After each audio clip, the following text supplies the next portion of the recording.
YouTube Slang here with Hobbies of Man once again, and today we are doing another first impressions review for a manga. Today we're going to be looking at Missions of Love Volume 1.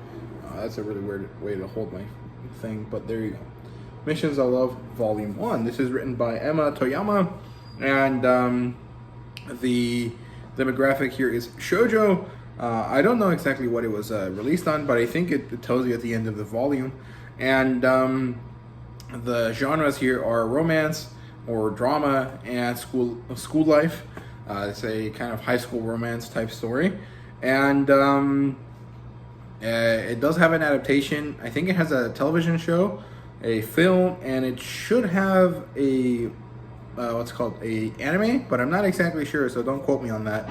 And other than that, the premise here is basically that there's this girl who happens to be, very classically a scary high school girl with sharp eyes that scares everyone around her. And she also happens to have quite cold skin because she says she has a circulation problem, whatever that means, I don't know.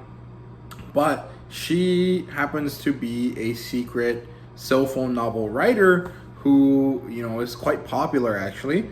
And she had been asked to write romance stories, but she had decided not to because she didn't know what romance was.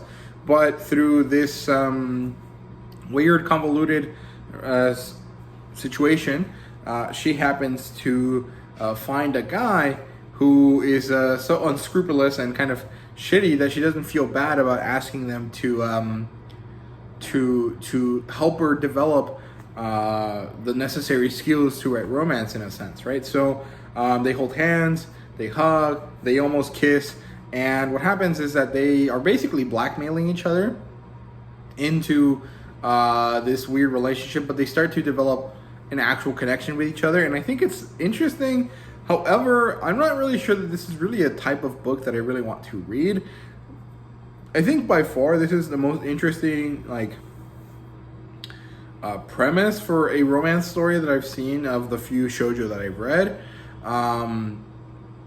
because it's not the classic small town girl moves to the big city, falls in love with a guy, and then has to deal with the fact that she's in high school and people in high school are shitty, right? It's kind of slightly different from that. However, it doesn't really feel like something I really want to read, if that makes sense. It took up until the last chapter to really be interesting to me. And beforehand, I was like, okay, this is kind of cool. I like the premise. But it wasn't really, catching me. And I really don't like the kind of, blackmail into a relationship type of thing. Which, technically, this isn't it. But it's, dangerously close to it. And so it's kind of odd. But I don't hate it. I'm just not sure that I want to read more of it. I might have to wait it out, see if I like this on a reread, in a few months from now, and then decide.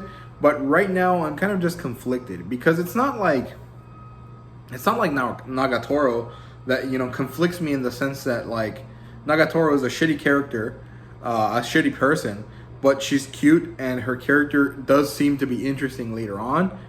And the confusing aspect is that I'm not sure that I like Nagatoro outside of the premise of her story. Whereas these characters are confusing because they don't not make sense, but they're also both really shitty, but maybe it's okay that they're shitty because they're being shitty to each other, who are two shitty people, if that makes sense. If a villain gets destroyed, it doesn't really matter because he's a villain, he deserved it. And it's the same kind of idea here, right? But also you kind of see that they are normal people as well, and they're developing this relationship with each other. So you don't kind of want them to be shitty to each other because it's they kind of like each other. I don't know. It's really odd. I don't know how to describe this in a way that makes sense and that is logical. I realized that I just rambled and didn't actually say anything meaningful. But basically, I'm trying to say that I'm confused because I don't know how I feel about the characters. It's not necessarily that I know something about them, but I still want to like it or anything like that, like in the case of Nagatoro. It's I just don't understand these characters, and I don't think that this first volume gave me enough understanding of them, but it also didn't really hook me enough to be yes, I'm going to read more of it. So I'm in this weird conundrum where I'm interested, but not so interested that I want to rush to get the next volume. And so I think that that's the best way to describe this here. So overall, I think the style of the art is good. It doesn't really look very shoujo. It kind of reminds me more a bit of the art from Toradora, if that makes sense. It's kind of very similar to that, if you can see that. And the reason why they're in this, love situation is pretty interesting. The character wants to understand how it feels, and so she attempts to do something about it. And then she's like, "Oh, this kind of feels nice. Should I do more?" It's kind of interesting, but I don't know. I don't like either of the characters all that much, so I'm not sure that I want to read more of it, if that makes sense. But yeah, that's all I have to say about this. I hope you guys enjoyed this video. If you did, please leave a like, subscribe, and comment down below. Let me know what you thought. And let me know what you guys think about this story, Missions of Love. I've never seen anyone talk about it.